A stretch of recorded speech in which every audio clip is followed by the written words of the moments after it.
Olá, sejam bem-vindos a mais uma edição do Mais Que Arquiteto, um programa da TV KRN no nosso canal de YouTube. Hoje nós vamos ter um programa cheio de cores, traços e muitas reflexões, porque nós estamos aqui com o arquiteto urbanista e psicólogo Arthur Seabra. Seja bem-vindo, Arthur, ao nosso programa. Muito obrigado pelo convite, por estar aqui. Vamos começar com a arquitetura. Até pouco tempo atrás, tu ainda atuava como arquiteto, tu fazia projeto, tu era conselheiro do CAL, inclusive. Conta um pouco como é que foi a tua experiência na área de arquitetura e urbanismo.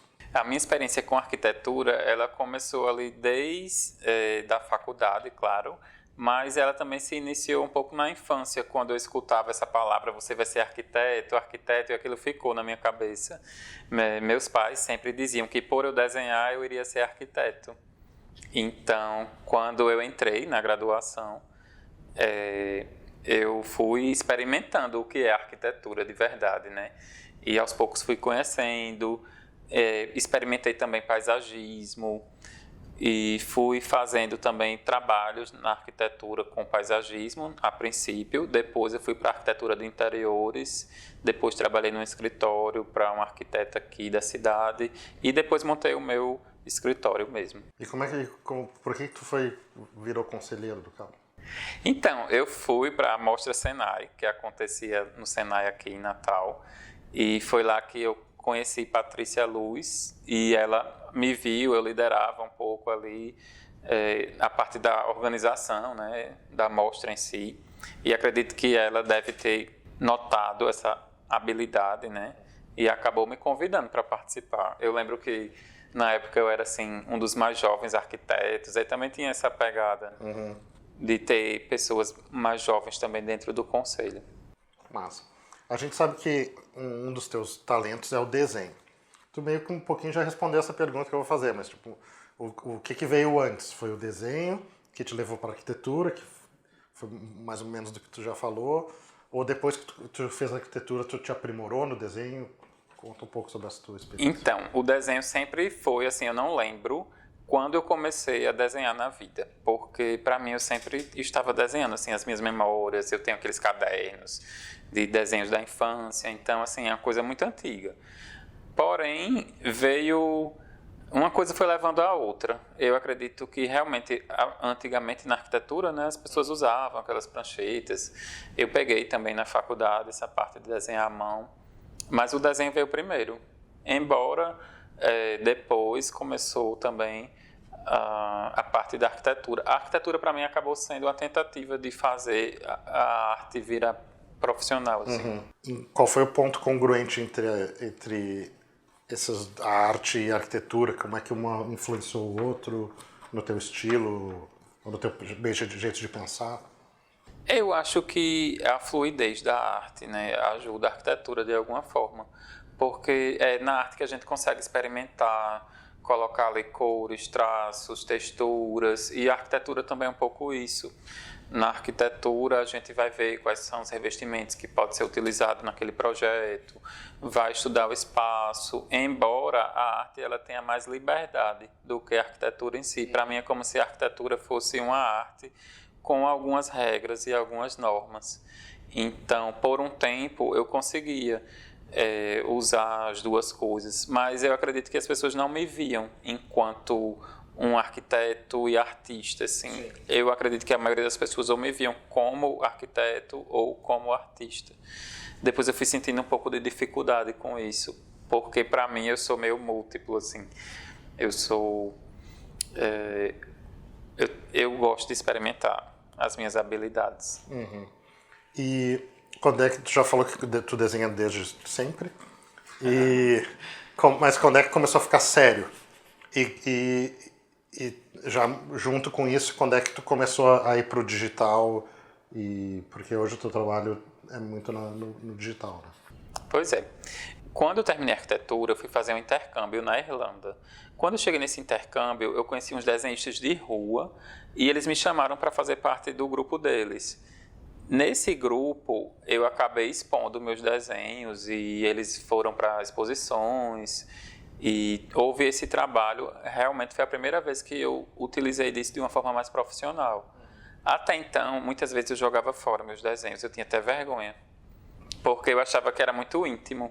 E as pessoas sempre me perguntavam, quem é essa pessoa que você está fazendo, o que é que isso significa? E para mim eu achava, me invadia um pouco, porque não era para o outro, era para mim. Mas quando eu fui na Irlanda e fiz esse exercício de expor e tal, participar desse grupo, aí eu vi que eu poderia utilizar isso de uma outra forma. E aí eu vim aqui para Natal, na volta, né, já com alguns desenhos para a Casa Cor, Rio Grande do Norte, no ambiente que era até o banheiro feminino das arquitetas Verusca, Andressa e Dalva. E foi até premiado esse ambiente na época, assim. E foi aí que eu fui vendo que eu poderia realmente usar da ilustração como algo profissional também. Aí fiz ilustrações para um jornal em Recife, como cartunista, e algumas capas de livro, algumas coisas nesse sentido. Eu ia experimentando tanto as artes plásticas, como também esse lugar de ilustrador. E aí essa tua transição para o digital? Hoje eu estou fazendo minha arte basicamente toda no tablet, então é aqui que eu experimento também e crio as tirinhas que eu hoje publico na internet. Como começou essa experiência foi a partir da compra, primeiro do tablet. Eu disse, eu vou comprar um tablet e aí eu vou tentar desenhar digitalmente, porém eu não gostei. Assim, as primeiras experiências que eu tive eu achava que era artificial, eu não conseguia reconhecer. E até que eu pensei, bom, vou deixar isso guardado. E deixei lá o tablet guardado um bom tempo, até pensei em vender. E um dia eu senti vontade também de escrever. E a partir da escrita, porque até então eu não escrevia, eu fui vendo que daria para encaixar uma coisa com a outra. Então o digital veio como experimentação para mim. Antigamente não tinha, era só desenho, não tinha texto. Não. Daí, por isso que veio as tirinhas depois. E o texto, ele veio... Sabe quando você tem aqueles pensamentos, assim? E eu comecei a anotar esses pensamentos. Depois, eles começaram a ser um pouco constantes. E aí entra numa questão da intensidade, que é quando a gente aprende algo novo e você muitas vezes não consegue controlar. Então, eu ficava tendo muito insight, assim. Às vezes, queria acordar de um sonho, de algo para anotar. Foi uma fase que foi diferente para mim experimentar esse lado escritor que eu não tinha. Tu tem acompanhado essa parte de inteligência artificial? Tem uma galera desenhando, tem o Renato Quaresma, que eu conheço, que está com um perfil no Instagram só de desenho via inteligência artificial. Fala incrível os negócios. Pois é, eu ainda não olhei direito o que significa. Eu primeiro soube que existe, depois eu fui tentar entender. Outro dia pediram para eu escrever uma peça de teatro para uma ONG que eu faço parte, ajudando. E aí eu utilizei a inteligência artificial para tentar jogar algo e ver o que saía. Eu não gostei do resultado, particularmente falando, mas eu não sei. Eu ainda não experimentei assim para essa parte de arte, e para escrever eu só fiz esse pequeno experimento. Mas eu até mostrei para a pessoa a peça e ela falou, isso aqui não foi você não. Sério, não foi não. Como é que vem a tua inspiração? Tu tem alguma referência na parte de desenho? Algum artista que tu goste bastante? Alguém que tu te inspire ou que te dá... Que seja uma referência para ti nessa área? Eu gosto muito da Laerte, a da cartunista, né? Para mim é uma inspiração. Quando eu fiz a minha página do Facebook, ela seguiu a página também. Nossa. Eu achei um reconhecimento legal, assim, de ter alguém num patamar como esse, né? E aqui do Brasil, acredito que é a pessoa que eu mais me inspiro. E como é que tá? Tu falou que antigamente tu jogava fora. Hoje tu faz ao contrário, tu expõe, tu presenteia, tem desenho teu espalhado por Natal, pelo Rio Grande do Norte. Hoje eu publico muito no meu perfil do Instagram. é algo que eu faço espontâneo e a partir desse perfil eu vou experimentando. Então, assim, depois eu transformei alguns desses quadrinhos, dessas tirinhas em lambe, que é aquela técnica que você imprime, coloca num concreto, passa cola e por isso chama lambe, porque fica meio lambido de cola. Então eu transformei as artes em lambe, coloquei alguns lambes na cidade, embora depois eu ficava passando de carro para ver se o lambe ainda estava lá, e assim, Frida Kahlo, que eu desenhei, sobreviveu, outros também, mas a maioria se perderam. Então, assim, é aquela coisa, a arte de rua você precisa também de uma manutenção e de uma consciência das pessoas que utilizam a rua para entender aquilo como arte. O que, assim, não depende de mim. Mas dá para encontrar nas ruas ainda. Tem uma Frida Kahlo por aí, ali na Roberto Freire, tem outras coisas espalhadas pela cidade. Além desses, eu tenho obras de mural, de muralismo dentro da UFRN, onde eu ganho um concurso e a minha arte está lá, numa parede do Metrópole Digital. Também tem no antigo Papódromo. Eu pintei uma caixa d'água no alto e tal, tá lá também. E alguns outros lugares também. Tem essa parte do muralismo na cidade espalhada. As minhas últimas férias que eu tirei o ano passado eu fui pro México. E um dos únicos pontos turísticos que eu não consegui visitar foi a casa de Frida Kahlo, porque ninguém me avisou que tinha que reservar com 6 meses de antecedência, porque é super concorrido. Aí eu cheguei lá pra entrar, não, meu filho, tu tem que reservar com muita antecedência, senão tu não vai entrar. Eu dei com a cara na porta. Esse é o poder da arte. Fiquei muito decepcionado de não ter podido entrar. Me fala como é que tu tem os teus quadrinhos, tu tem uma série, que chama Reflexões. Isso. E como é que surgiu essa ideia de fazer essa série Reflexões e para onde ela vai dar? Então, essa série, na verdade, é a segunda série que eu criei no Instagram. A primeira se chama Arraste para Ler. Então, eu pegava algumas histórias de pessoas que eu conheço, da internet, da cultura, por exemplo, a atriz Marisa Hort, e algumas pessoas que acabei conhecendo assim, ao longo da vida. Alguns cantores também, Jô Soares. Teve Glória Maria, e aí eu fazia a lição de Jô Soares. Só que era a lição que eu aprendi analisando a vida dele, digamos. Sim. Então, sempre começava assim, observando a vida dele, para mim ficou essa lição. E aí tinha essa historinha, e o nome da série era Arraste para Ler, e a pessoa ia arrastando os posts, passando para o lado, e ia lendo. E depois desse, eu achava que dava muito trabalho, porque, tipo assim, eu tinha que pesquisar a vida da pessoa, muitas vezes eu já conhecia um pouco da vida, mas depois eu ia ter que ilustrar a pessoa, não era só um desenho, eram vários, depois montar, então, assim, era uma coisa muito longa para se fazer, apesar de que eram 10 páginas, mas para mim aquilo durava muitas horas. Aí eu pensei, eu preciso fazer algo um pouco mais curto e que me deixe mais livre. Eu também não quero ficar só falando sobre todos os artistas que eu gosto, que apesar de serem muitos, uma hora também vai esgotar. E aí surgiu as reflexões, que são tirinhas, que são 6 quadrinhos. E aí eu coloco o texto dividido em 6 partes e 6 desenhos. Então foi assim que surgiu Reflexões. E aonde vai dar o Reflexões? Eu já sei a resposta, mas eu só vai sair um. Então, as reflexões agora vão virar livro e provavelmente esse ano, ainda 2023, será lançado um livro aí cheio de tirinha, com muita ilustração, arte, muita coisa exclusiva também, porque por mais que já tenha um material publicado na internet, o livro vai ter muita coisa inédita. E também no livro eu vou colocar coisas bem pessoais, assim, mais profundas dos meus sentimentos. Vou me expor um pouco mais, mas eu acho que esse é o lugar da arte para mim. É um lugar de ressignificação também de sentimentos e emoções.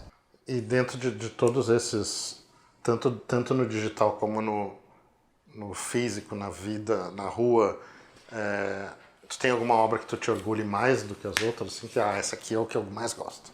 Não tem, porque para mim A arte, eu não consigo me apegar tanto. Até tenho uma tela que, assim, era a minha favorita por muito tempo. Eu não queria nem que ninguém comprasse aquela tela. Mas compraram. Depois que compraram aquela tela, então eu não me apeguei mais a nada e nem quero. Eu acho que o trabalho mais importante sempre vai ser o próximo para mim, porque é o que dá sentido, sabe? E ou o próximo ou o atual. Esse negócio de ficar muito apegado ao passado, eu acho que me estagnaria num lugar que já passou, sabe? Porque existem artistas que pintam a mesma coisa, por exemplo, Romero Brito, que tem um estilo e tal. Eu não sei se é o estilo único dele, mas é o que ele vende. Eu acredito que todo artista não tem só um estilo. Seria muito pouco para durante a vida toda você só pintar uma fase da sua vida, sabe? Então, assim, como eu não me apeguei a isso, eu não faço questão de ter um estilo marcado, para mim o meu estilo é a experimentação. E aí, por isso que quando eu olho minha obra, ela tem as fases.